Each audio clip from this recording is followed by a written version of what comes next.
What if I told you the new X-Men movie is actually happening, and that the director is the same guy who made Sentry look like a depressed Goku in the final phase of therapy? Yes, my dear couch mutant, we have massive updates on the official return of the X-Men. But before you celebrate, take a deep breath.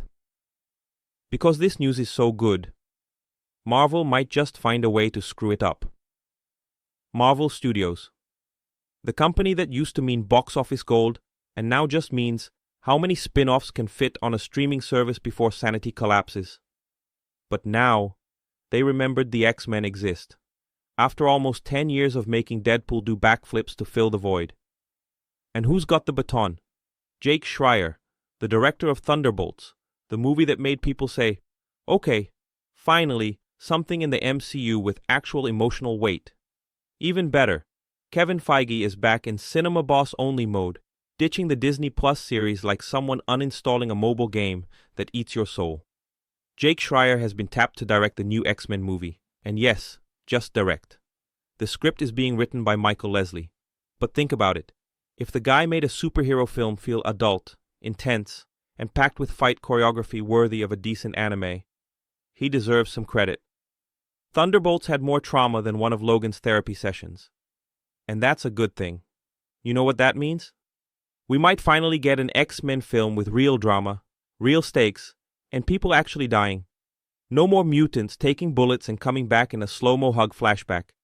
No more, Cyclops, use your powers with love. We want laser eyes, moral dilemmas, and Jean Grey possessed by the Phoenix like a well-moisturized exorcist. Now brace yourself. There are currently 2 X-Men teams in the MCU. There's the OG crew, Patrick Stewart, Ian McKellen, James Marsden, your nostalgia-fueled multiverse crew. And then there's the new X-Men, set to debut after Avengers. Secret Wars in a soft reboot that feels more like a panic patch than a master plan.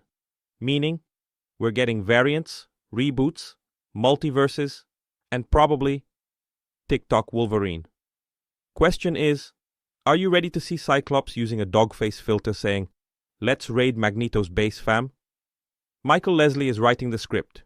He's proven he can handle deep narratives. But will Marvel let him? So far the plan is, introduce mutants slowly through Secret Wars, have them show up as variants from alternate realities, and then release the X-Men movie post-MCU reboot, probably in 2027. Now imagine, what if the new X-Men movie is the key to the MCU's new era? Like, hey folks, forget everything. Now it's Mutantverse. Tony Stark's dead again, and Professor X got a firmware update. Truth is, this X-Men movie could be Marvel's rebirth, or the official burial of a franchise that once redefined superhero cinema and now rides the hype like a broken hoverboard. If Jake Schreier nails it, it'll be the first great Marvel movie in years, not directed by James Gunn. But if he screws up, well, it'll be another film where Jean Grey sparkles, explodes, and vanishes into space with zero consequence. Worse? CGI that looks like it was rendered on a hungover PS3. So take a deep breath, soft-hearted nerd. Because if Marvel actually kicks off the new MCU with an X-Men film, it'll either be as epic as Days of Future Past, or just another Dark Phoenix we all pretend never happened, like that Gambit solo movie promised back in 2012. Now I ask you, do you think this new X-Men movie will save the MCU, or is it just another multiversal fever dream trying to hide Marvel's recent flop streak? Comment below before Deadpool replaces you with a variant of Ant-Man in an existential spiral. And of course, like, subscribe, and share this video with that one friend who thinks Nightcrawler is just Sonic in cosplay. If we're getting new mutants, they better come with plot, charisma, and way less banana yellow spandex, please.